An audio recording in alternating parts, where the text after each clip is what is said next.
नमस्कार दोस्तों, आपका स्वागत है आपके अपने YouTube चैनल पढ़ लो पे। आज हम पढ़ने जा रहे हैं क्लास 12 की राजनीतिक विज्ञान का चैप्टर फर्स्ट, दो ध्रुवीयता का अंत।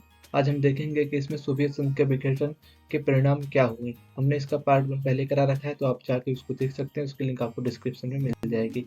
आइए चलिए बढ़ते हैं हम सीधे अपने चैप्टर की तरफ। अब हम देखेंगे कि सोवियत संघ था उसका विघटन क्यों हुआ, यानी कि जो सोवियत संघ था उसके विघटन होने का क्या कारण था। देखिए, जो सोवियत संघ था, जो उसकी राजनीतिक और आर्थिक संस्थाएं थी वो क्या थी, आंतरिक रूप से कमजोर हो चुकी थी और जो जनता की आकांक्षाओं को पूरी नहीं कर सकी थी।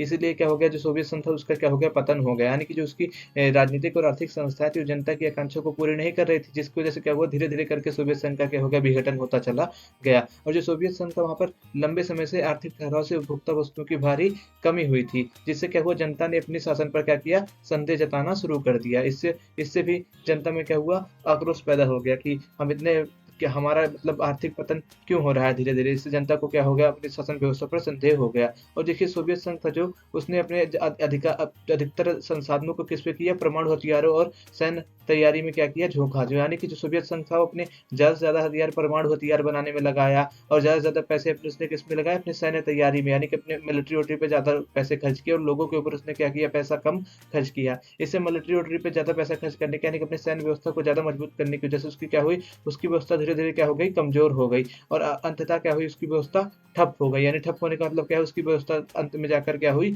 रुक गई, उसका आर्थिक विकास रुक गया, जिसकी वजह से धीरे धीरे करके सोवियत संघ का विघटन होता चला गया।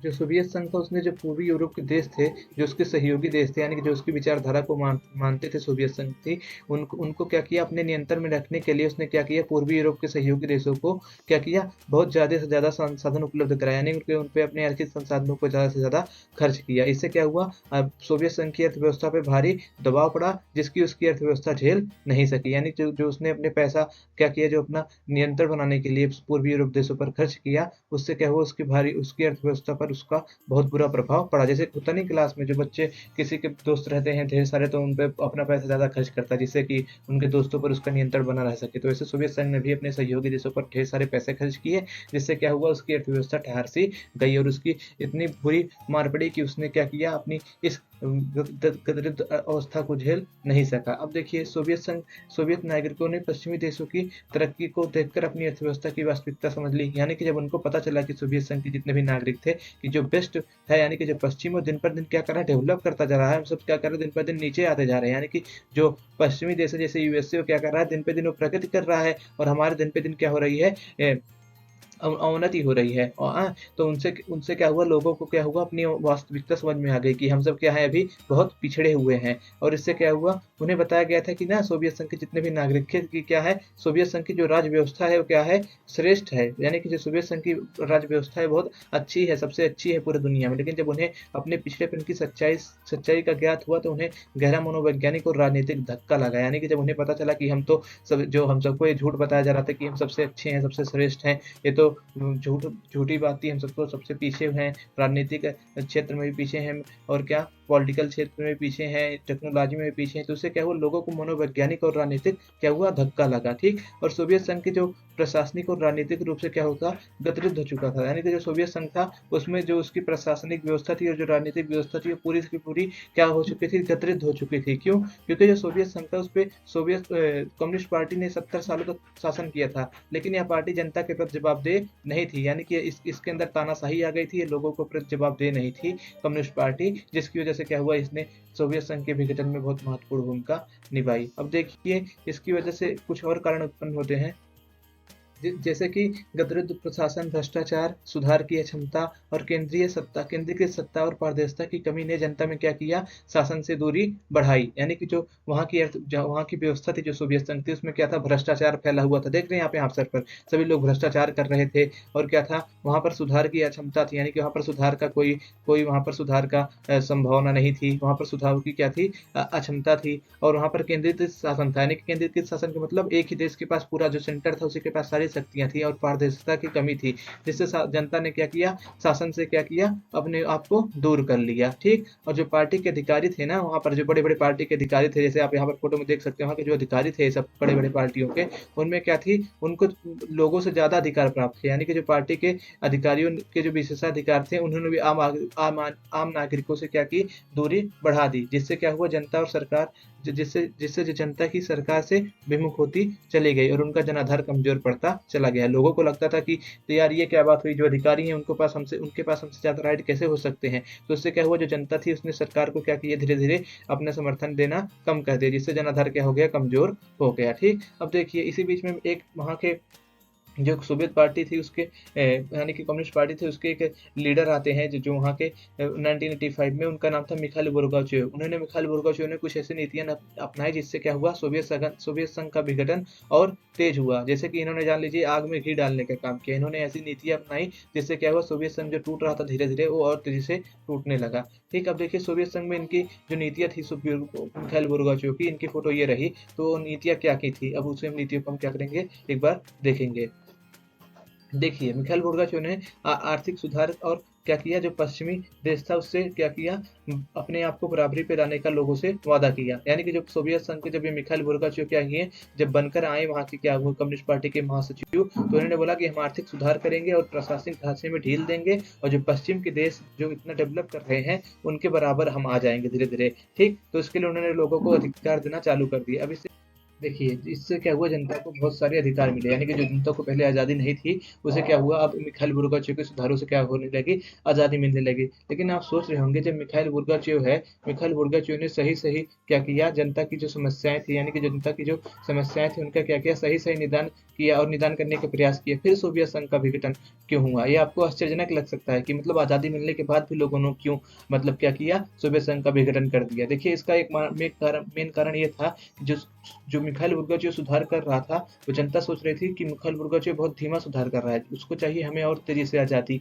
प्रदान करें, यानी कि हमें और तेजी से क्या किए जाए, अधिकारों को दिए जाएं। मिखाइल गोर्बाचेव के जब सुधार किया तो क्या हुआ, मिखाइल गोर्बाचेव के सुधारों से जनता की आकांक्षाओं का प्रत्याशित जोर उमड़ पड़ा। यानी कि जनता अब चाहने लगे कि हमें और ज्यादा क्या की जाए, आज़ादी दी जाए और ज्यादा हमें स्वतंत्रता प्रदान की जाए। जनता का एक तबका क्या था, मिखाइल गोर्बाचेव की धीमी गति से क्या हुआ, निराश हो गया और क्या, और तेज सुधार चाहता था। यानी कि जो जनता का एक तबका था, जो मिखाइल गोर्बाचेव से अपेक्षा करता था कि वो हमारे यहाँ तेजी से सुधार करेंगे, और जो मिखाइल गोर्बाचेव जब शासन में आए तो उन्होंने धीमे धीमे सुधार करना चालू किया। इससे जनता का एक तबका क्या हो गया, उनसे क्या हो गया, नाराज हो गया। यानी कि वो चाहता था कि क्या हो, तेजी से क्या हो, सुधार किए जाए। और देखिए जो कुछ को उम्मीदों के मुताबिक क्या थी, जो मतलब सफलता नहीं मिली। यानी कि जो कुछ लोग उम्मीद करते थे कि जो जितना उम्मीदों के मुताबिक जितना वो फायदा चाहते थे, उन्हें उतना उम्मीद के मुताबिक क्या हुई, फायदा नहीं मिला। यानी कि जितना उम्मीद किए थे कि हमें जब सोवियत जो क्या होगा, जब मिखाइल गोर्बाचेव आएगा तो बहुत सारे राइट मिल जाएंगे, हमें बहुत सारी आज़ादी मिल जाएगी, तो उनको अपने क्या हुआ, अपनी उम्मीदों के अनुसार फायदा नहीं हुआ। ठीक, और जो पार्टी का एक तबका था और जो लाभार्थी वर्ग था, इसके विरोध में थे। मिखाइल गोर्बाचेव के जो सुधार कर रहा था उसका क्या था, जो पार्टी के लोग थे और जो लाभार्थी तबका था वो भी क्या कर रहा था, विरोध कर रहा था। ठीक, अब देखिए इसके अलावा इससे क्या हुआ, जब मिखाइल गोर्बाचेव शासन में आया तो उसने क्या किया, जो वहां पर पार्टी के विशेषाधिकार प्राप्त लोग थे उनके अधिकारों को क्या किया, घटाना चालू कर दिया। यानी कि जो वहां पर लोग थे, विशेषाधिकार प्राप्त हुआ था जिनको, उनके अधिकारों को उसने कम करना चालू कर दिया, और जल्दबाजी में ये सब सारे कार्य मिखाइल गोर्बाचेव कर रहा था। तो इससे क्या हुआ, जो मिखाइल गोर्बाचेव था उस पर क्या हुआ, उस पर जल्दबाजी और विशेषाधिकार घटाने के क्या हुए, आरोप लगे, जिससे क्या हुआ, जिससे उसका उनका समर्थन घटा। यानी कि जो मिखाइल गोर्बाचेव थे उसके जो समर्थन करने वाले लोग थे, उनका क्या हुआ, उनमें कमी आई, उसका समर्थन क्या हो गया, घट गया, और इससे जो जनमत था वो भी क्या हो गया, जनमत भी बढ़ गया, और उनके जो समर्थक थे उनका भी उनका हो गया, मोह भंग हो गया। यानी कि जो उसके समर्थक थे, जो सोचते थे कि यार वो सब सोचते थे कि ये क्या कर रहा है, तो साला अपने ही विशेषाधिकार घटा रहा है। तो इससे क्या हुआ, जो उनके समर्थक थे उनका क्या हो गया, मिखाइल गोर्बाचेव से क्या हो गया, मोह भंग हो गया। देखिए इतना सब होने के बावजूद भी कि मिखाइल गोर्बाचेव सबको आज़ादी दे रहा है, सब अपने अनुसार जीवन यापन कर सकते हैं, थोड़ा बहुत आज़ादी देना चालू किया, लेकिन इन सब के बावजूद भी सोवियत संघ का विघटन शायद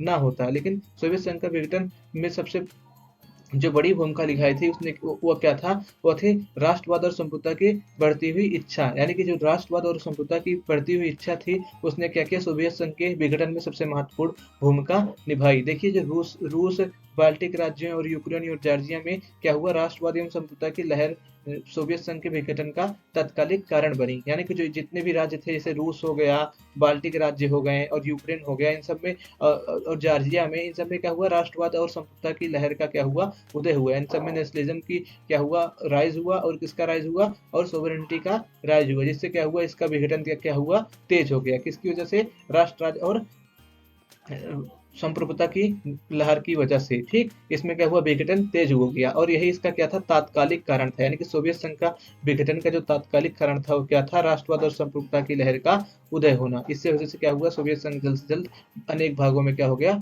बिखर गया। और लेकिन कुछ लोग मानते हैं कि राष्ट्रवाद का उदय नहीं, कुछ लोग मानते हैं कि सोवियत संघ के जो विघटन का कारण था वो सोवियत संघ की विविधता और इसका आंतरिक समस्याएं थी। तो यानी कि जो सोवियत संघ की आंतरिक समस्याएं थी और जो इसकी विविधता थी, जो इतना बड़ा सा था, उसकी वजह से क्या हुआ है, छोटे छोटे भागों में बट गया है। लेकिन वहीं पर कुछ अन्य लोग हैं, उनका अलग मानना है। जैसे कुछ लोग मानते हैं कि जो ये सोवियत संघ बिगड़ा, उसमें क्या था, जो मिखाइल गोर्बाचोव की जो नीतियां थी सुधार की, वो क्या थी, वो बहुत महत्वपूर्ण थी। जो मिखाइल गोर्बाचोव के सुधार की नीतियां अपनाए, उससे क्या हुआ, राष्ट्रवाद क्या हुआ, बेकाबू हो गया। यानी कि उससे राष्ट्रवाद का जन्म हुआ और सोवियत संघ का विघटन हो गया। अब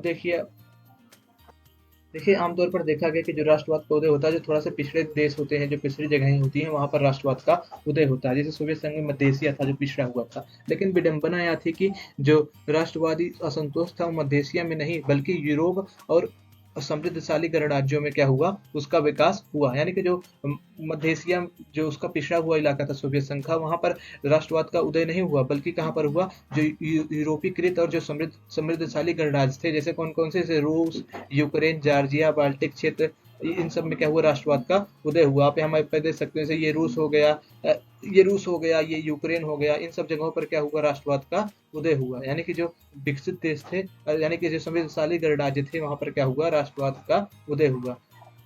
और जो यहाँ के जो लोग थे, कहाँ के, जो मध्य एशिया के लोग थे, यहाँ के लोग खुद को मध्य एशियाई गणराज्यों से अलग महसूस करते थे। यानी कि जो मध्य एशियाई लोग थे, उनसे क्या थे, जो यूक्रेन वासी थे, खुद को अलग महसूस करते थे। यानी कि मध्य एशियाई गणराज्यों से लोग को अलग महसूस करते थे और मानते थे कि इनके पिछड़ेपन की कीमत वह चुका रहे हैं। यानी कि ये सब यूक्रेन जैसे दोस्त मानते थे कि जो मध्य एशिया पिछड़ा हुआ है, उसकी कीमत किसको, हम सबको चुकानी पड़ रही है। ठीक, अब देखिए ये सोवियत संघ का उससे विघटन जो हुआ, तो उसके परिणाम क्या हुए। यानी कि सोवियत संघ की जो विघटन की क्या थी, परिणतियां थी, वो क्या थी, अब इसको हम पढ़ेंगे।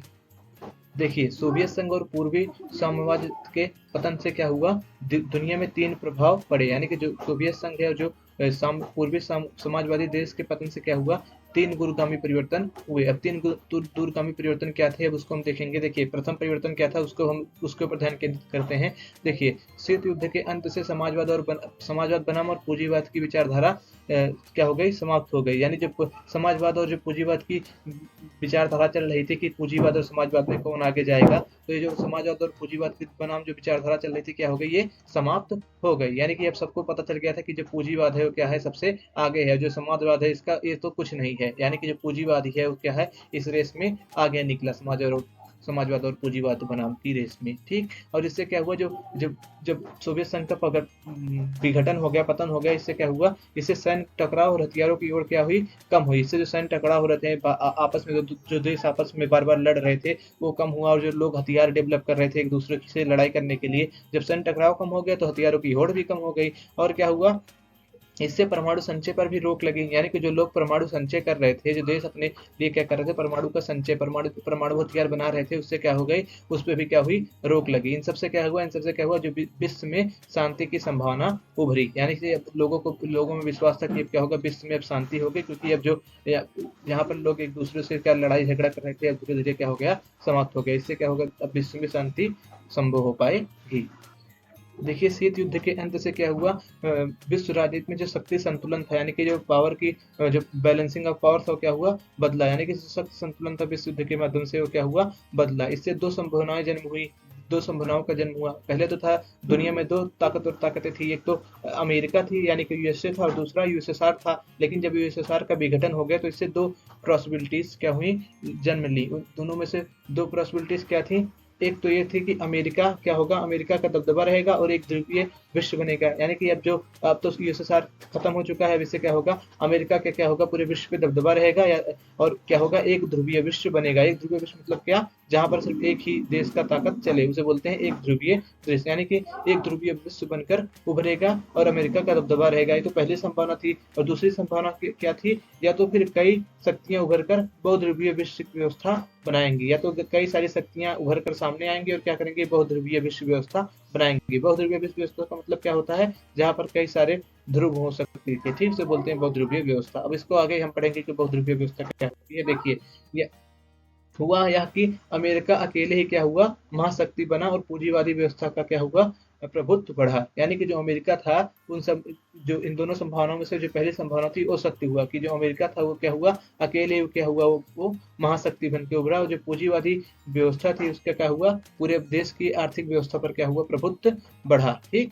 अब उसके बाद देखिए, जो जैसे विश्व बैंक हो गया, आईएमएफ जैसे संस्थाओं ने देशों को पूंजीवाद को अपनाने में और कर्ज देने में प्रभावशाली भूमिका निभाई। और जो आईएमएफ जैसे संस्थाएं थी, उन्होंने क्या किया, जितने भी देश स्वतंत्र हो रहे थे उनको क्या किया, कर्ज देने में और पूंजीवाद को अपनाने में क्या किया, महत्वपूर्ण भूमिकाएं निभाई। ठीक। और इसके साथ एक विचारधारा और जन्म ली, जिससे क्या हुआ, अब लोग जिससे ये मानने लगे कि क्या है, जो लोकतंत्र है वही क्या है, शासन की सर्वश्रेष्ठ प्रणाली है। यानी कि उदारवादी लोकतंत्र सर्वश्रेष्ठ शासन प्रणाली के रूप में उभरा। और तीसरा इसका प्रभाव क्या हुआ, जो सोवियत खेमे का क्या हो गया, अंत हो गया। और सोवियत खेमे के अंत के साथ क्या हुआ, नए देशों का क्या हुआ, उदय हुआ। यानी कि दुनिया में बहुत सारे नए देश बन गए, जैसे कि एस्टोनिया, लुथानिया, लुथाविया नए नए बनकर सामने आए, जिनकी क्या थी, जिनकी अपनी स्वतंत्रता और अपनी पहचान और पसंद अलग थी। यानी कि अब तक तो ये सोवियत संघ के नियंत्रण में थे, तो इनकी जो पहचान थी सोवियत संघ के माध्यम से निर्धारित होती थी। लेकिन जब ये अलग देश बन के उभर कर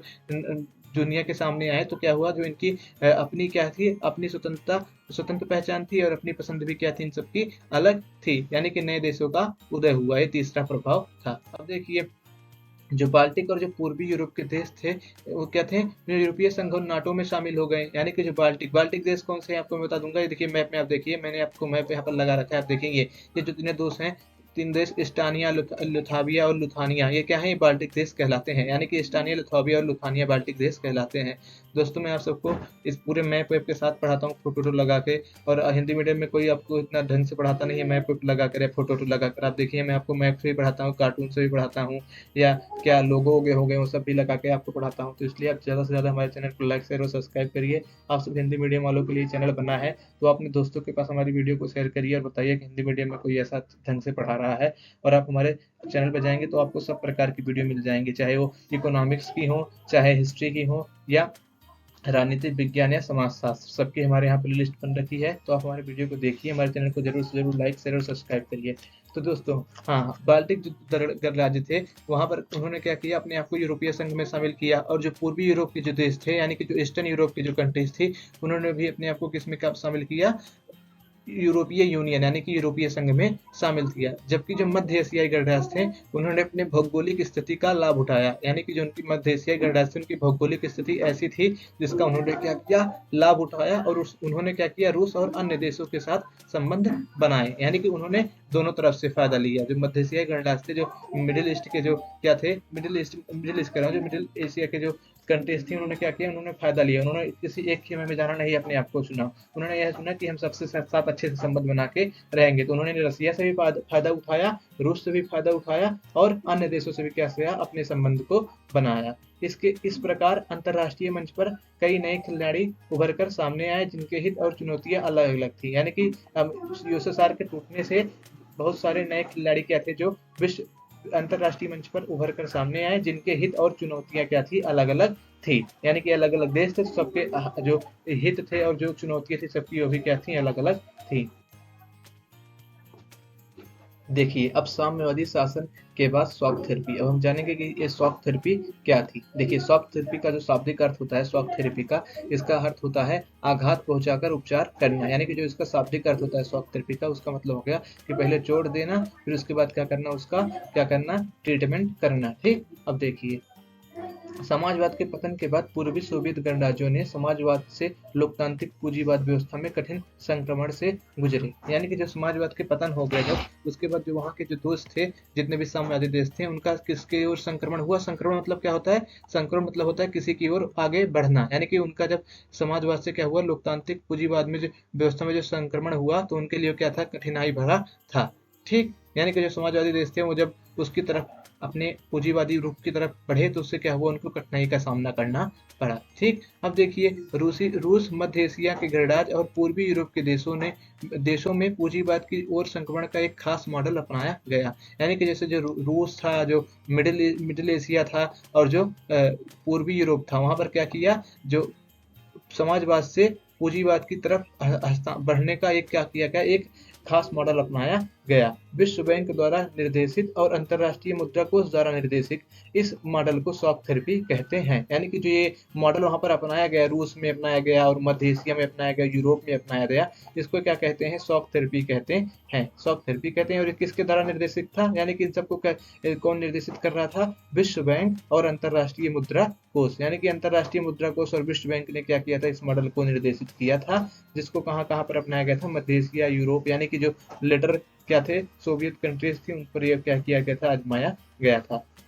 और जैसा कि मैंने आपको इसका पहले ही अर्थ बता दिया है कि सोवियत शॉक थेरेपी का अर्थ क्या होता है, आघात पहुंचाकर उपकार करना। यानी कि आघात पहुंचाकर उपचार करना, उसी को शॉक थेरेपी कहते हैं। अब देखिए, भूतपूर्व दूसरी दुनिया के देशों में शॉक थेरेपी की गति और गहनता अलग अलग रही, लेकिन इसकी दिशा और चरित्र बड़ी सीमा तक एक जैसे था। यानी कि जो इसकी गति थी, यानी कि जो इसका स्पीड था, और जो इसकी जो मतलब डीपनेस थी, वो अलग अलग थी, लेकिन जो इसका परिणाम हुआ सब में एक जैसा हुआ। जैसे कि समझ लीजिए, कोई जिंदगी भर साइकिल से चला है, उसको मैं अचानक कह दूं कि लो बाइक चलाओ, तो क्या होगा, कोई कोई तेज चलाएगा, कोई धीमे चलाएगा, लेकिन अल्टीमेटली क्या होगा, सब अंत में जाकर गिर ही जाएंगे, क्योंकि उन्हें बाइक का कोई अंदाजा है नहीं। सब जिंदगी भर साइकिल से चले, तो बाइक चलाएंगे तो उसमें गियर से लगाना पड़ता है, अल्टीमेटली क्या होंगे, सबको चोट ही लगेगी। तो वैसे शॉक थेरेपी हुई, सब देशों ने शॉक थेरेपी अपनाया, कहीं पर तेजी से अपनाया गया और कहीं पर धीमे से अपनाया गया, लेकिन अल्टीमेटली क्या हुआ, सबको एक ही जैसे परिणाम प्राप्त हुए। यानी कि सबको ही क्या हुआ, इससे घाटा हुआ। किससे, शॉक थेरेपी से। शॉक थेरेपी किसके द्वारा निर्देशित थी, एक क्वेश्चन में कभी कभी आ जाता है, तो आप याद रखिएगा, विश्व बैंक और अंतरराष्ट्रीय मुद्रा कोष द्वारा या क्या थी, निर्देशित थी। ठीक, इसे ही बोलते हैं शॉक थेरेपी। ठीक, अब आगे बढ़ते हैं। देखिए, देशों को पूंजीवादी अर्थव्यवस्था में पूरी तरह से परिवर्तित होना पड़ा। यानी कि जो पूर्व साम्यवादी देश थे, जैसे कि जितने भी देश जो पहले यूएसएसआर में शामिल थे, उन्हें क्या था, अब पूर्ण रूप से क्या हुआ, पूंजीवादी अर्थव्यवस्था में क्या हुआ, परिवर्तित होना पड़ा। यानी कि जो सोवियत सोवियत संरचना से पूर्ण रूप से मुक्ति, यानी कि जो सोवियत संरचना से पहले जिसमें सब चीज गवर्नमेंट की होती थी, उससे अब क्या होता था, उन्हें पूर्ण रूप से मुक्ति होनी थी। यानी कि अब गवर्नमेंट का नाम, यानी कि गवर्नमेंट चीजों का खात्मा, अरे गवर्नमेंट चीजों का अब खात्मा करना था। जितनी भी गवर्नमेंट चीजें थी, अब किसका साथ लेना था, अब लेना था साथ में प्राइवेट चीजों का। यानी कि गवर्नमेंट चीजों की चीज हटाकर प्राइवेट चीजों का क्या करना था, साथ लेना था। तो यानी कि जो सोवियत संघ की पुरानी संरचना थी, अब उससे क्या होना था, खुद को पूर्ण रूप से मुक्त करना था इन देशों को। ठीक, अब देखिए, शॉक थेरेपी मानती थी कि सबसे प्रभावी मलकियत क्या होता है, निजी स्वामित्व होता है। यानी कि वहां पर जो प्राइवेटाइजेशन पर क्या किया, जोर दिया गया। ठीक, इसके लिए राज्य संपदाओं का तुरंत निजीकरण किया गया और व्यावसायिक स्वामित्व जरूरी था। यानी कि इसके लिए क्या किया गया, निजी प्राइवेटाइजेशन करने के लिए जितनी भी गवर्नमेंट चीजें थी, उन्हें क्या किया गया, तुरंत क्या कर दिया गया, प्राइवेट कर दिया गया। यानी कि तुरंत उन्हें प्राइवेट बना दिया गया। और ठीक, और सब चीजों को व्यवसायिक स्वामित्व के अंदर ला दिया गया। यानी कि सब पे क्या हो गया, इंडिविजुअल का राइट्स हो गया, गवर्नमेंट के अधिकार को कम कर दिया गया। अब जो देखिए, जो पहले सामूहिक खेती होती थी, उन्हें क्या हुआ, सामूहिक फर्मों को निजी बना दिया गया और पूंजीवादी खेती शुरू हो गई। अब जो पहले गवर्नमेंट खेती कराती थी, सब मिलजुल के खेती करते थे, अब बोले नहीं नहीं, ऐसा नहीं होगा भाई, अब इसमें शॉक थेरेपी के माध्यम से चलो, अब सब लोग ठीक अपना अलग अलग लो, अपना अलग अलग काम करो और पूंजीवादी तरीके से काम करो। पूंजीवादी तरीके से मतलब क्या, जो मन करे तो उगाओ अपने खेत पर। ठीक, जिससे क्या हुआ, जिससे समाजवाद या पूंजीवाद के अलावा कोई और रास्ता नहीं अपनाया गया। यानी कि जो यहाँ पर देश थे, उन्होंने क्या किया, सिर्फ दो ही रास्ता, अरे सिर्फ एक ही रास्ता अपनाया। किसका, सिर्फ किसका, पूंजीवाद का। यानी कि वहां पर सिर्फ एक ही रास्ता था उन देशों के पास, जो सोवियत संघ से विघटित हुए थे, उनके पास एक ही रास्ता था कि किसको अपनाए, पूंजीवाद को अपनाए। उनके पास और कोई दूसरा रास्ता नहीं था, यानी कि सभी देशों ने पूंजीवाद को अपनाया। अब देखिए पूंजीवाद के देखिए जब यहाँ पर शॉक थेरेपी अपनाई गई, तो जो पूंजीवादी देश थे उन्होंने कहा कि अच्छा अच्छा, तुम सब अभी नए नए देश स्वतंत्र हुए आए हो, कोई नहीं, अगर तुमको अब विकास करना है तो तुम पहले जिस तरीके से रहते थे कि आपस में भी विकास करते थे, दूसरी दुनिया से क्या करते थे, जो बाहरी दुनिया थी उससे संपर्क नहीं स्थापित करते थे, अब तुम सबको ये सब व्यवस्था खत्म करनी पड़ेगी और तुम सबको मुक्त व्यापार करना पड़ेगा, खुलापन लाओ अपने यहाँ वित्तीय, ये सब उन्होंने बताया। तो देखिए जो शॉक थेरेपी थी, शॉक थेरेपी से अर्थव्यवस्था का बाहरी दुनिया के प्रति क्या हुआ, रुझान बदल गया। यानी कि जो शॉक थेरेपी से इससे क्या हुआ, जो अर्थव्यवस्था थी उसका बाहरी दुनिया के प्रति क्या हुआ, रुझान बदल गया। अब विकास के लिए मुक्त व्यापार, वित्तीय खुलापन और मुद्रा परिवर्तनीयता को क्या हुआ, जरूरी माना गया। यानी कि विकास करना है तुमको, क्या करो, तुम फ्री ट्रेड करो, सब देशों के साथ क्या करो, संबंध बनाओ। सोवियत खेमे के व्यापारिक गठबंधनों को समाप्त कर इनको सीधे पश्चिम देशों से क्या किया, जोड़ा गया। यानी कि जो सोवियत खेमों से इनका पहले जो यूएसएसआर के जो देश थे, इनसे जो पहले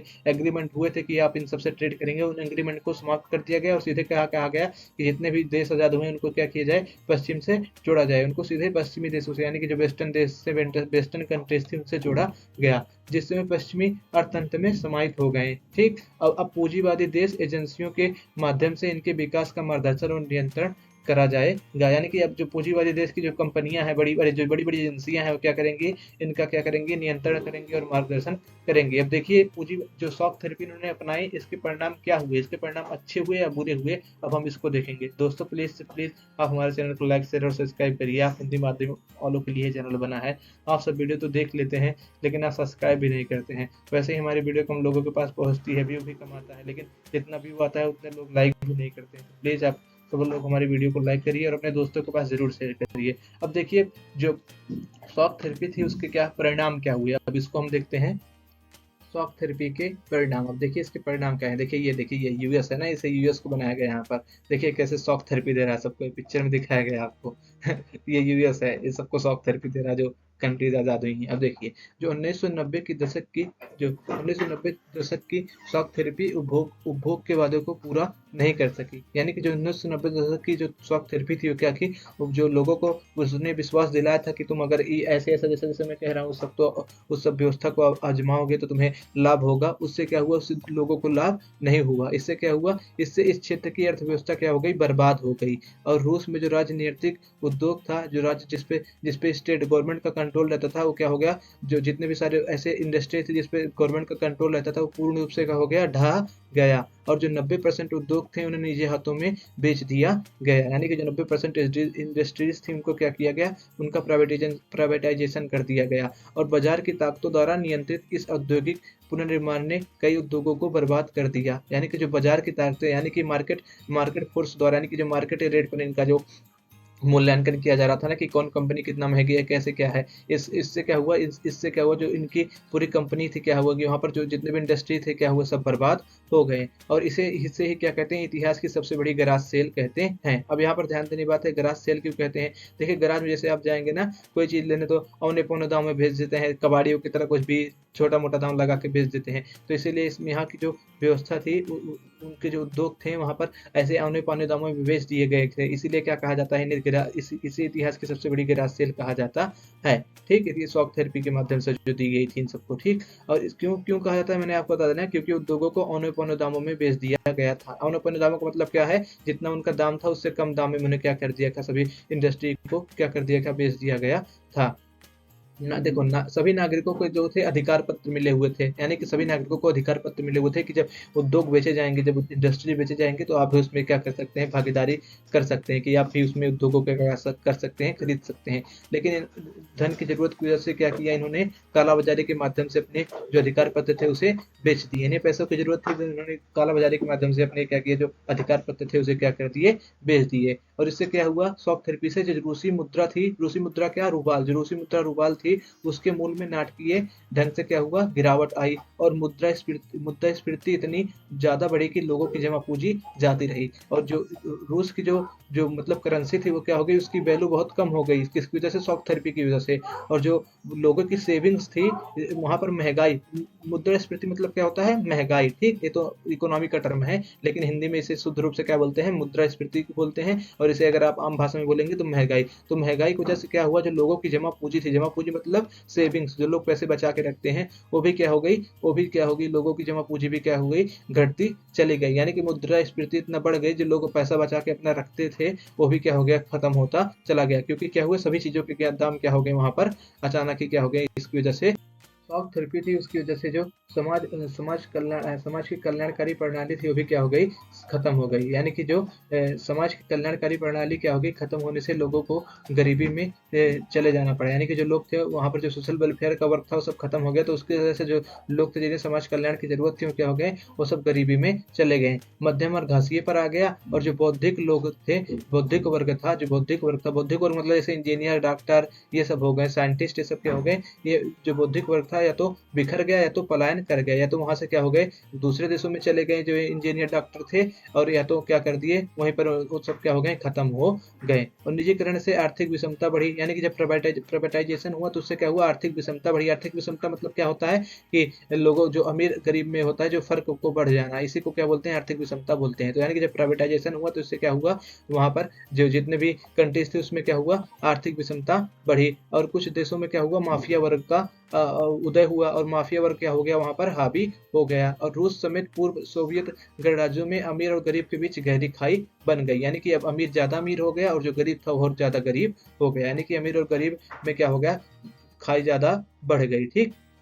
आर्थिक बदलाव को प्राथमिकता मिली। यानी कि आर्थिक बदलाव जो थे उनको प्राथमिकता दी गई कि सभी चीजों को प्राइवेटाइजेशन कर दो, सभी चीजों को क्या कर दो, लोगों को बेच दो, गवर्नमेंट अब कोई काम नहीं करेगी, सब प्राइवेट काम करेंगे। लेकिन इन सबको तो ज्यादा प्राथमिकता दी गई आर्थिक बदलाव को। लेकिन जो वहां पर कॉन्स्टिट्यूशन और कॉन्स्टिट्यूशन काम था, यानी कि जो लोकतंत्र बनाना हो गया, अच्छे से संविधान बनाना हो गया, इस पे ध्यान नहीं दिया गया। इससे क्या हुआ, जो वहाँ की लोकतांत्रिक संस्थाएं कमजोर हो गई। देखिए, आर्थिक बदलाव को प्राथमिकता मिली लेकिन लोकतांत्रिक संस्थाएं मजबूत नहीं बन सकी, और हड़बड़ी में बने संविधान में राष्ट्रपति को अत्यधिक शक्तियां दे दी गई, जिससे संसद कमजोर हो गई। और जो संविधान वहां के क्या हुए, जल्दबाजी में संविधान भी बनाए गए और संविधान में सभी शक्तियां उठाकर राष्ट्रपति को दे दी गई। जैसे कुछ शक्तियां संसद के पास रहती हैं, कुछ प्रधानमंत्री के पास, लेकिन यहाँ पर क्या हुआ, एक ही व्यक्ति को सारी शक्तियां दे दी गई। तो इससे क्या होगा, जो आदमी होगा वो सत्तावादी हो जाएगा, जिसके पास सारी शक्ति आ जाएंगी, और संसद क्या हो जाएगी, कमजोर हो जाएगी। तो इससे क्या हुआ, जो संसद थी कमजोर हो गई, और कई मध्य एशियाई गणराज्यों में क्या हो गया, सत्तावाद हावी हो गया। यानी कि कई मध्य एशियाई गणराज्य क्या हो गए, सत्तावादी हो गए। अब देखिए आगे बढ़ते हैं। एग्जाम्पल के रूप में देखिए, सत्तावादी कैसे हो गए थे मध्य एशियाई गणराज्य। अब एक एग्जाम्पल ले सकते हैं तुर्कमेनिस्तान और उज्बेकिस्तान का। जो तुर्कमेनिस्तान और उज्बेकिस्तान के जो राष्ट्रपति थे वो तो पहले 10 साल के लिए चुने गए, फिर अपने आप को इस पद पे 10 साल के लिए उन्होंने क्या किया, और अपने आप को क्या कर दिया, इसी पद पे कार्यरत कर दिया। यानी कि उन्होंने क्या किया, इस पद को क्या किया, और 10 साल के लिए क्या किया, बढ़ा दिया। यानी कि अपने पद की समय सीमा को अगले 10 साल के लिए बढ़ा दिया। उज्बेकिस्तान और तुर्कमेनिस्तान को आप यहाँ मैप पे देख सकते हैं। ये देखिए, ये तुर्कमेनिस्तान है और ये उज्बेकिस्तान है। दोस्तों, मैं आपको इतना मैप लगा के बना पढ़ाता हूँ, तो आप प्लीज हमारे चैनल को लाइक करिए। कोई इतना हिंदी मीडियम में मैप या फोटो लगा के नहीं पढ़ाता है। ठीक। अब देखिए, इन राष्ट्रपतियों ने क्या किया, जनता की आकांक्षाओं का क्या किया, विरोध किया। यानी कि जो इन राष्ट्रपतियों ने जो जनता की आकांक्षा थी उसका विरोध किया। यानी कि ये सब क्या थे, सत्तावादी थे। और कुछ और अधिकांश देशों ने न्यायपालिका की स्वतंत्रता क्या की, स्थापित नहीं की, जिससे न्यायपालिका की स्वतंत्रता स्थापित करना अभी भी अधूरी है। यानी कि यहाँ पर न्यायपालिका की स्वतंत्रता अभी तक स्थापित नहीं हो चुकी है। अब देखिए, सन 2000 में आजादी के एक दशक बाद रूस समेत कई देशों की अर्थव्यवस्थाएं संभली। यानी कि इतना जो 1991 में इन सबका इंटीग्रेशन हुआ था ना, यानी कि सोवियत संघ का विघटन 1991 में हुआ, और तब जाकर 1991 के बाद यानी सन 2000 में क्या हुआ, इनकी अर्थव्यवस्था क्या हुई है, अब जाकर संभली है। यानी कि बहुत लंबा पीरियड लग गया इन सबकी अर्थव्यवस्थाओं को संभलने में। 1991 से सीधे सन 2000 में इन सब की अर्थव्यवस्थाएं जाकर संभली का मतलब क्या हुआ, अब इनका थोड़ा बहुत क्या हुआ, जो स्टेटस था, यानी कि जो इन सबकी थोड़ी स्थिति थी जो हमेशा मतलब अब इनकी विकास नहीं हो रहा था, थोड़ा सब क्या हुआ, विकास इनका होना चालू हो गया। यानी कि 2000 में क्या हुआ, इनकी अर्थव्यवस्था संभली, जिसका मुख्य कारण क्या था, तेल और गैस और धातुओं संसाधन का निर्यात था। यानी कि जो यहाँ पर जो जितने भी देश थे ना, इन सब में पता होगा आपको कि यहाँ सब में क्या है, पेट्रोलियम ज्यादा है इन सब देशों में, इन सब देशों में पेट्रोलियम ज्यादा है, और जैसे जो मिनरल्स हो गए वो सब ज्यादा है। तो इन सबको क्या किया, इन्होंने दूसरे देशों में एक्सपोर्ट किया। एक्सपोर्ट मतलब क्या किया, निर्यात किया। तो निर्यात करने से क्या हो गया, इनके यहाँ ढेर सारे पैसे आए, जिसकी वजह से क्या हुआ, इनकी अर्थव्यवस्थाएं संभली। कब संभली इनकी अर्थव्यवस्थाएं? 2000 में, सन 2000 में, यानी कि 1991 से सीधे सन 2000 में इनकी अर्थव्यवस्थाएं क्या हुई, संभली। अब देखिए कुछ देशों के पास तो प्राकृतिक संसाधन थे, जैसे कि मिनरल्स हो गया या तेल हो गया या कुछ भी हो गया, पेट्रोलियम वोटोरियम, लेकिन जो जिन कुछ देश ऐसे थे जिनके पास प्राकृतिक संसाधन नहीं थे, तो उन्होंने क्या किया, उन्होंने अपने देश से क्या किया, पाइपलाइन गुजारी। पाइपलाइन गुजारने से भी क्या हुआ, उनको क्या हुआ, किराया मिला, किराया मिला। ठीक, पाइपलाइन मतलब क्या होता है, जैसे यहाँ पर पेट्रोल है इस देश में, मान लीजिए उज्बेकिस्तान में पेट्रोल है, हाँ ठीक है, उज्बेकिस्तान में पेट्रोल है और इस देश में मान लो ईरान में नहीं है, तो ईरान में पेट्रोल है वैसे मान लीजिए, तो उज्बेकिस्तान से यहाँ पेट्रोल लाने के लिए ईरान में, तो क्या किया जाएगा, हो सके कि ये पाइपलाइन के माध्यम से लाएंगे। जब पाइपलाइन यहाँ से बिछाएंगे पाइपलाइन, तो जिस देश से आएगी तो उसको क्या करना पड़ेगा, पाइपलाइन की वजह से उन देशों को, ईरान को क्या करना पड़ेगा, किराया देना पड़ेगा। तो यानी कि जिन देशों में क्या था, पेट्रोलियम नहीं था, वहां पर पाइपलाइन से क्या हुआ, उनको किराया प्राप्त हुआ। और यहाँ पर कुछ विनिर्माण भी कुछ हद तक पुनः शुरू हुआ। विनिर्माण मतलब क्या होता है, वही इंफ्रास्ट्रक्चर, अरे मतलब चीजों का डेवलपमेंट हुआ और कुछ चीजें वहां पर फिर से बनाई जाने लगी। ठीक, अब देखिए संघर्ष और तनाव क्या, ये देश तो स्वतंत्र हो गए, लेकिन इन देशों में कभी भी स्थिरता नहीं रही। जितने भी नए देश स्वतंत्र हुए, जैसे तजाकिस्तान, तुर्कमेनिस्तान, उज्बेकिस्तान और कजाकिस्तान, इन सब देशों में कभी भी क्या हुआ, स्वतंत्र स्थिरता नहीं रही। यहाँ पर हमेशा संघर्ष और तनाव बना रहा इन देशों में। तो वैसे को हम पढ़ेंगे कि संघर्ष और तनाव कैसे था उन देशों में। ठीक, देखिए पूर्वी सोवियत गणराज्य संघर्षग्रस्त रहे, यानी कि जो पूर्वी सोवियत गणराज्य थे, पूर्व में जो सोवियत गणराज्य थे, वो सब पूर्वी सोवियत गणराज्य में हमेशा क्या होता रहा, आपस में ही सब क्या करते रहे, लड़ते रहे। कई ने क्या किया, कई ने गृह युद्ध झेला, बाहरी दखल बढ़ी, जिससे स्थिरता जटिल हो गई। कई देशों ने गृह युद्ध झेला और जिसकी वजह से बाहरी देशों ने यहाँ पर क्या किया, दखल दिया, जिससे स्थिति क्या हो गई, इन सबकी और जटिल हो गई। रूस के 2 गणराज्य चेचन्या और दागिस्तान में क्या हो रहा है, हिंसक अलगाववादी आंदोलन चले। जो रूस का 2 एरिया है, पहला तो चेचन्या और दूसरा दागिस्तान, यहाँ पर क्या हुआ, हिंसक अलगाववादी आंदोलन चले। अलगाववादी आंदोलन मतलब क्या, रूस के जो 2 इलाके थे, चेचन्या और दागिस्तान, ये बोल रहे थे कि हम रूस में नहीं रहेंगे, हमें इनसे अलग होना है। इसकी वजह से क्या हुआ, वहां पर हिंसक आंदोलन चला अलगाववाद का। ठीक, तो आप इसे याद रखिएगा, पेपर में पूछ लेते हैं कि कौन से रूस के ऐसे 2 गणराज्य हैं जहां पर क्या हो रहा है, अलगाववादी आंदोलन चल रहा है। तो आप यहाँ पर याद रखिएगा, चेचन्या और दागिस्तान, वो 2 ऐसे गणराज्य हैं जहाँ पर अलगाववादी आंदोलन रूस में चल रहा है। ठीक, अब देखिए लेकिन जो रूस था, उसने क्या किया, इनसे निपटने के लिए, चेचन्या विद्रोहियों से निपटने के लिए जो तरीका अपनाया, वो गैर जिम्मेदार तरीका था। यानी कि उसने गैर जिम्मेदार तरीके से क्या की, सैनिक बमबारी थी लोगों पर, और जिससे मानवाधिकार का क्या हुआ, व्यापक उल्लंघन हुआ। जब ये लोग बोलने लगे कि हमें यहाँ से अलग होना, हमें तुमसे अलग होना है रूस से, तो रूस ने वहां पर क्या किया, चेचन्या में अच्छे से बमबारी की, यानी कि गैर जिम्मेदार तरीके से बमबारी की, जिसमें बच्चों की भी जान गई। उससे क्या हुआ, मानवाधिकार का उल्लंघन हुआ। वो अलगाववादियों की तो जान गई ही, उसमें बच्चे लोगों को भी, छोटे छोटे लोगों को भी जान गई, तो उससे क्या हुआ, मानवाधिकार का व्यापक उल्लंघन हुआ। लेकिन इससे अलगाववादी की आवाज को दबाया नहीं जा सका। यानी कि जो इन्होंने बम गिराया, इससे क्या हुआ, अलगाववाद की आवाज को क्या हुआ, दबाया नहीं जा सका। यानी कि अलगाववाद की आवाज वहां पर अब भी बुलंद है। किस जगह पर, दागिस्तान और चेचन्या में। कौन से एरिया के क्षेत्र हैं, रसिया के क्षेत्र हैं।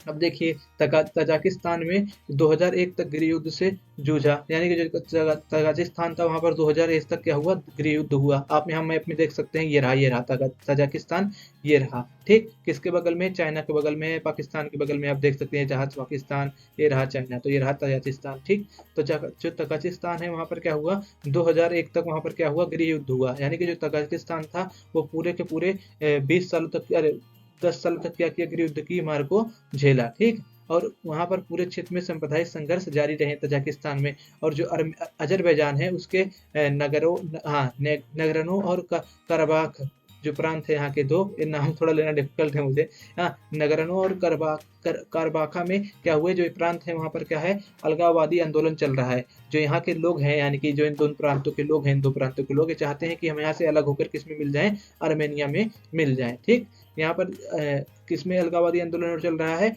अजरबैजान में। इसे आप याद रखिएगा, पूछ लेंगे कि नगरनो और करबाख एक किस देश के क्षेत्र हैं, तो आप वहां पर टिक कर दीजिएगा, अजरबैजान। ठीक है, एमसीक्यू में जरूर प्रश्न पूछे जाएंगे, तो इसीलिए आप इन सबको हाईलाइट कर लीजिए अपनी बुक में, या तो इसे नोट बनाकर नोट कर लीजिए।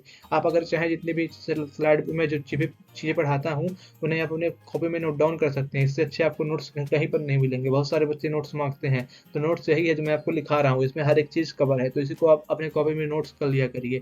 ठीक, अब देखिए जॉर्जिया जॉर्जिया के दो प्रांत क्या हुए, अलग हो गए, यानी कि दो प्रांत क्या हुए, वो गृह युद्ध चला और क्या हुआ, गृह युद्ध के बाद अलग हो गए। ठीक, यानी कि जॉर्जिया के दो प्रांत स्वतंत्रता के लिए गृह युद्ध से लड़ रहे हैं। ठीक, जो जॉर्जिया है वहां पर दो प्रांत जो है गृह युद्ध के लिए, स्वतंत्रता के लिए लड़ रहे हैं कि हम अलग हो जाएं। गृह युद्ध उन समय आपस में गृह युद्ध चल रहा है। जॉर्जिया का मैप है, आप देख लीजिए, ये जितना बड़ा भी है ये जॉर्जिया का मैप है। ठीक, अब देखिए यूक्रेन यूक्रेन किर्गिस्तान और जॉर्जिया में सत्ता विरोधी आंदोलन हो रहे हैं, जबकि कई क्षेत्रों में जल विवाद से जूझ रहे हैं, जिससे अस्थिरता और जनजीवन कठिन हो गया है। देखिए जो यूक्रेन किर्गिस्तान जॉर्जिया में क्या हो रहे हैं, सत्ता के विरुद्ध आंदोलन चल रहे हैं, यानी कि जो वहां पर सत्ता में अभी राज कर रहे हैं उनके खिलाफ क्या हो रहा है, आंदोलन चल रहा है। किस किस क्षेत्र में, यूक्रेन में, किर्गिस्तान में और किस में, जॉर्जिया में। और कुछ देश ऐसे हैं जहां पर इन सब के, चलो सत्ता के लिए आंदोलन नहीं चल रहा है तो दो देश आपस में ही लड़ रहे हैं। किस लिए लड़ रहे हैं, जल विवाद के लिए लड़ रहे हैं, कि पानी के बंटवारे के लिए, क्योंकि आप जानते हैं इन सब देशों में पानी की कमी है, इन सब जितने भी देश हैं। तो इसकी वजह से क्या कर रहे हैं, देश आपस में ही पानी के बंटवारे के लिए लड़ रहे हैं, जिससे जनजीवन क्या हो गया है, बहुत कठिन हो गया है। ठीक, अब देखिए मध्य एशियाई गणराज्य की पेट्रोलियम संसाधन से इनको क्या हुआ, आर्थिक लाभ प्राप्त हुआ। जितने भी मध्य एशियाई गणराज्य हैं, देखिए मध्य एशियाई गणराज्य को मैंने आपको यहाँ पर दिखाया, देखिए तजाकिस्तान, उज्बेकिस्तान, तुर्कमेनिस्तान, किर्गिस्तान और तजाकिस्तान। ठीक, एक कजाकिस्तान और तजाकिस्तान, आप इसे ध्यान रखिएगा।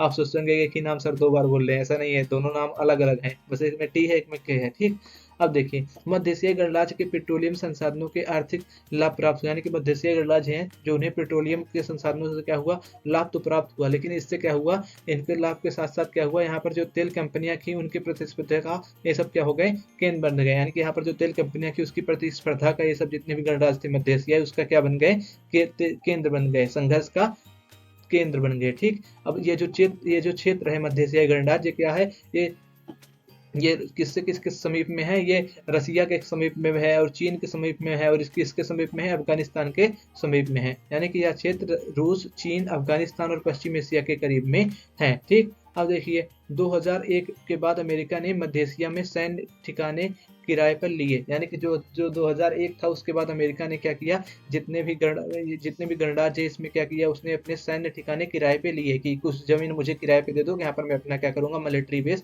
बनाऊंगा इन कंट्रीज में। ठीक, इन सब जो देश हैं मध्य एशिया के इन देशों में। ठीक, उसके बाद अफगानिस्तान में जब उसने अपना युद्ध लड़ा था तो उसके दौरान क्या किया था, उसने क्या किया, अफगानिस्तान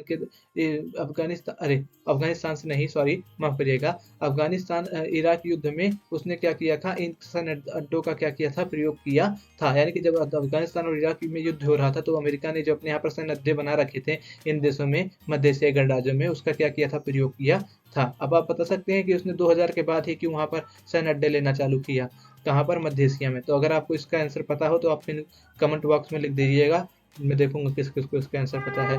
देखिए रूस भी देखिए जो रूस है इसे अपना प्रभाव क्षेत्र मानता है, यानी कि जो मध्य एशियाई गणराज्य है ये सबको ये मानता है कि रूस ये क्या है, मेरा प्रभाव क्षेत्र है। जबकि क्या है, जबकि चीन भी तेल संसाधनों के कारण यहाँ पर व्यापार बढ़ा रहा है। चीन भी तेल संसाधनों, क्योंकि यहाँ पर मैंने बताया आपको ना पेट्रोलियम ज्यादा है, तो इसके कारण चीन भी क्या कर रहा है, यहाँ पर अपना प्रभाव बढ़ा रहा है। अब देखिए चेकोस्लोवाकिया जो था, जो चेकोस्लोवाकिया नाम का जो देश था वो दो शांतिपूर्ण दो रूपों में बट गया, चेक और स्लोवाकिया। यानी कि जो चेकोस्लोवाकिया था वो दो भागों में बट गया, एक का नाम चेक पड़ा और एक का नाम स्लोवाकिया पड़ा। आप ये मैप में देख सकते हैं, ये देखिए मैप में, ये पहले इतना पड़ा पूरा, ये दोनों चेकोस्लोवाकिया दोनों एक थे, लेकिन बाद में क्या हुआ, ये बट गया, एक का नाम पड़ गया चेक और एक का नाम पड़ गया स्लोवाकिया। ठीक, अब जबकि जो यूगोस्लाविया है वो गंभीर संघर्ष हुआ, यानी कि जो यूगोस्लाविया है वहां पर क्या हुआ, गंभीर संघर्ष हुआ, और 1991 में यूगोस्लाविया क्या हुआ, टूट गया। ठीक, यूगोस्लाविया भी क्या हो गया, टूट गया, और बॉस्निया हर्जेगोविना और स्लोवेनिया क्रोएशिया स्वतंत्र हो गए। ठीक, किस ईयर में, 1991 में। ठीक, और नाटो ने हस्तक्षेप किया, बमबारी हुई, जातीय संघर्ष गृह युद्ध में बदल गया। अब भाई ऑब्वियसली है, जब दूसरे लोग यहाँ पर क्या करेंगे, बमबारी आके करेंगे, तो जो लोग आपस में झगड़ा कर रहे थे वो क्या हो गया, अब गृह युद्ध में बदल गया। किसके माध्यम से, बमबारी और नाटो के हस्तक्षेप की वजह से जो इतनी कॉन्फ्लिक्ट था वो किसमें चेंज हो गया, वो गृह युद्ध में बदल गया। अब देखिए पूर्व साम्यवादी देशों के साथ भारत के कैसे संबंध है, अब इसे हम जानेंगे। यानी कि जो पहले यूएसएसआर में कंट्रीज शामिल थी उनका भारत देश के साथ कैसे संबंध है, तो इसे हम जानेंगे। तो मैं पहले ही बता देना चाहता हूँ इनके साथ भारत के संबंध बहुत अच्छे हैं। ठीक, इन जितने भी देश थे पहले के, जो यूएसएसआर में शामिल थे, उनके साथ भारत के देश बहुत अच्छे हैं। देखिए इसीलिए मैंने यहाँ पर फोटो भी लगा रखी है, हिंदू रूसी भाई भाई। ठीक। अब देखिए भारत के सभी पूर्व पूर्व साम्यवादी देशों से अच्छे संबंध बनाए हैं। ठीक, जो भारत है उसने जितने भी पूर्व साम्यवादी देश थे, पूर्व साम्यवादी देश मतलब समझ रहे हैं ना आप सब, जो पहले साम्यवादी व्यवस्था को अपना रखे थे, जैसे कि तजाकिस्तान, तुर्कमेनिस्तान, उज्बेकिस्तान, ये सब हो गया, यूक्रेन हो गया, ये सब हो गया, और रसिया खुद, इन सब के साथ क्या है, भारत के संबंध बहुत अच्छे हैं। लेकिन रूस के साथ उसके संबंध गहरे हैं, यानी कि रूस के साथ सबसे ज्यादा अच्छे संबंध है। ठीक, किसके, भारत से, जो कि विदेश, जिसमें विदेश विदेश नीति का है अहम पहलू है। ठीक। अब देखिए भारत रूस संबंध जनता की अपेक्षाओं से मेल खाते हैं। जनता की अपेक्षाओं के मेल खाने का मतलब क्या है, हम सभी लोग उनसे अपने संबंध अच्छे रखना चाहते हैं, यानी कि हमारी अपेक्षाएं भी मिलती हैं। ठीक, क्यों मिलती हैं, देखिए जो वहाँ के जो रसिया है, वहाँ पर क्या है, जो हमारे यहाँ के हीरोज हैं, जैसे राजकुमार हो गया, अमिताभ बच्चन हो गया, ये सब क्या है, वहाँ पर बहुत उन सबका क्या है, क्रेज है, यहाँ सबको बहुत अच्छे से क्या है, लोग हैं बहुत ज़्यादा पसंद करते हैं वहाँ के लोग, जितने भी मतलब मिडिल ईस्ट के देश हो गए, या जितने भी रसिया के कंट्रीज हो गए, रसिया हो गया या कोई भी कंट्रीज हो गई, वहाँ पर हमारे देश की जो फिल्में हैं और जो हमारे यहाँ के जो एक्टर हैं उन्हें पसंद किया जाता है। यहाँ पर हिंदी फिल्में क्या हैं, लोकप्रिय हैं, भारतीय संस्कृति यहाँ जनमानस की हिस्सा बन चुकी हुई है। देखिए रूस और जो भारत है, दोनों का सपना बहुध्रुवीय विश्व का है। बहुध्रुवीय विश्व, बहुध्रुवीय विश्व क्या होता है, अब इसे हम आगे समझते हैं। देखिए बहुध्रुवीय विश्व का मतलब है कई शक्तियों की मौजूदगी, यानी कि दुनिया में एक ही शक्ति ना रहे, ढेर सारी शक्तियां रहे। देखिए यहाँ पर मैंने बहुध्रुवीय विश्व का एक मानचित्र भी लगाया, देखिए यानी कि ढेर सारे पावर रहे। यहाँ पर मैंने तो कुछ ही को मानचित्र के रूप में दर्शाया, देखिए जहाँ पर प्यादे लगाए हैं, लेकिन बहुत सारी शक्तियां हो, यानी कि ऐसा देश जहाँ पर ऐसा विश्व जहाँ पर एक ही शक्ति का केंद्र ना हो, शक्ति का केंद्र बहुत सारे देश हो, तो उसे क्या बोलते हैं, बहुध्रुवीय विश्व। और भारत और रूस का यही सपना है कि दुनिया का हो बहुध्रुवीय हो और सामूहिक सुरक्षा हो। सामूहिक सुरक्षा का मतलब क्या, जब एक लोग पे हमला हो तो दूसरे देश भी उसे अपने ऊपर हमला माने, और सब लोग मिलकर उस देश का सामना करें जो दूसरे देश पर हमला करे। और क्षेत्रीय संतुलन में क्या, क्षेत्रीय संतुलन हो और संवाद से संघर्षों का समाधान हो, यानी कि जो संघर्ष हो देशों के बीच, उसमें लड़ाई झगड़े हो तो उनका संवाद किससे हो, बातचीत से हो, ना कि तोपों से हो, ना कि बमबारियों से हो, यानी कि संघर्ष से क्या किया जाए, समाधान किया जाए किसी भी समस्या का। और स्वतंत्र विदेश नीति हो और मजबूत एवं लोकतांत्रिक संयुक्त राष्ट्र हो, और संयुक्त राष्ट्र भी क्या हो, मजबूत और लोकतांत्रिक हो। किसकी मानना है, यह मानना भारत और रशिया का है। देखिए 2001 में भारत और रशिया ने सामरिक समझौते के अंग के रूप में भारत और रूस के बीच में 80 द्विपक्षीय दस्तावेजों पर हस्ताक्षर हुए, यानी कि 2001 में भारत और रशिया ने एक सामरिक समझौता किया। ठीक, जिसमें 80 दस्तावेजों पर द्विपक्षीय दस्तावेजों पर क्या हुए, हस्ताक्षर किए गए। अभी कभी कभी पेपर में आ जाता है कि भारत और रूस के बीच में सामरिक समझौते कब हुए, जिसमें 80 द्विपक्षीय दस्तावेजों पर हस्ताक्षर किए गए, तो आप याद रखिएगा 2001 में। ठीक, इसे आप याद रखिएगा, पेपर में बहुत बार पूछा जाता है 2001, इसे आप नोट कर लीजिए अपनी कॉपी में, एक सीयूटी में भी आ सकता है, आपके किसी भी पेपर में इंपॉर्टेंट एमसीक्यू है। ठीक, अब देखिए आगे बढ़ते हैं हम। रूस से देखिए, रूस से संबंधों के कारण भारत को कश्मीर, ऊर्जा आपूर्ति, आतंकवाद, पश्चिमी एशिया में पहुंच और चीन संघ संतुलन में क्या हुआ, लाभ प्राप्त हुआ है। क्या हुआ, जब भारत के जो रूस से संबंध है ना, तो रूस ने हमारी बहुत सारी जगहों पर हमारी मदद की है। जब जब हमारे यहाँ कश्मीर का मुद्दा उठता है कि कश्मीर क्या है, इंडिया का पार्ट है या नहीं है, तो पाकिस्तान इसे अपना बताता है, तो तब रूस ने हमारा साथ दिया है। रूस ने हमारे तरफ से वीटो भी लगाया है कई बार यूनाइटेड नेशन में। ठीक, तो इससे क्या हुआ, हमें बहुत सारे लाभ प्राप्त होते हैं। हमारे जो संबंध है रसिया के साथ, तो बहुत अच्छे हैं, इसकी वजह से हमें क्या होते हैं, बहुत सारे लाभ प्राप्त होते हैं। ठीक, और इससे क्या होता है, अब जो हमारा पश्चिमी देश के साथ जो व्यापार है, उसमें भी क्या होता है, हमारी अहम भूमिका बनती है, क्योंकि हमें इससे क्या होता है, अच्छी कनेक्टिविटी मिलती है रसिया के माध्यम से, जो वेस्टर्न कंट्रीज हैं। ठीक, वेस्टर्न कंट्री का मतलब पश्चिमी एशिया के देश की मैं बात कर रहा हूँ, ये यूरोप की नहीं बात कर रहा हूँ, जो पश्चिमी एशिया के देश हैं उनसे पहुंच में भी हमारी क्या हुई है, मदद मिली हुई है। और चीन के साथ भी हमारा संतुलन बना रहता है। ठीक, जब हम रसिया के साथ अच्छे से बातचीत करते हैं। तो देखिए आगे, रूस को इस संबंध में सबसे बड़ी फायदा यह है, यानी कि जो रूस का जो संबंध है भारत के साथ, उसमें जो सबसे बड़ा फायदा है वो क्या है, कि जो रूस है वो उसका जो सबसे बड़ा खरीदार, यानी कि जो दूसरा सबसे बड़ा हथियारों का खरीदार देश है, वो क्या है, भारत है। यानी कि भारत के लिए हथियारों का दूसरा सबसे बड़ा खरीदार देश है, यानी कि जो रूस है भारत के लिए क्या है, दूसरा सबसे बड़ा हथियारों का खरीदार है। यानी कि जो भारत है सबसे ज्यादा नंबर में वहां से रसिया से क्या करता है, हथियारों को खरीदता है। भारतीय सेना को अधिकांश सैनिक साजो सामान रूस से प्राप्त होते हैं। हथियार और सैनिक साजो सामान में क्या अंतर है जानते हैं? हथियार मतलब होता है जैसे गन बंदूक ये सब हो गए, ये सब तो हथियार हो गए। सैनिक साजो सामान क्या होता है? जैसे कि हो गया हेलमेट हो गया, जो बुलेट प्रूफ जैकेट होती हैं, इन सबको क्या बोलते हैं? सैनिक साजो सामान, यानी कि जो सैनिक और बहुत सारी चीजें आती हैं इसमें, लेकिन मैं तो आपको एग्जाम्पल के तौर पर बता रहा हूँ। तो इन सबको क्या, ये सब कहाँ से आते हैं? सैनिक साजो सामान, ये सब रूसिया से हमें प्राप्त होते हैं। ठीक, और भारत तेल आयातक देश है। ठीक, भारत तेल आयातक देश होने का मतलब क्या है? यानी कि भारत में तेल क्या किया जाता है? आयात किया जाता है। तो इसके कारण भी क्या है, रूस भारत के लिए क्या है?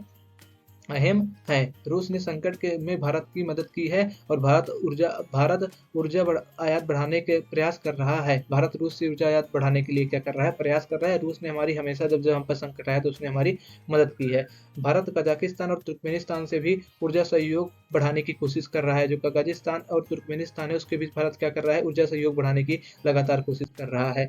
अब देखिए, इन गणराज्यों के साथ सहयोग के अंतर्गत तेल वाले इलाकों में साझेदारी और निवेश करना शामिल है। यानी कि इसमें क्या कर रहे हैं हम, जो ये जितने भी वर्ल्ड हैं, यानी कि जो मिडिल ईस्ट के हो गए या रसिया हो गए, इन सब में क्या कर रहे हैं हम?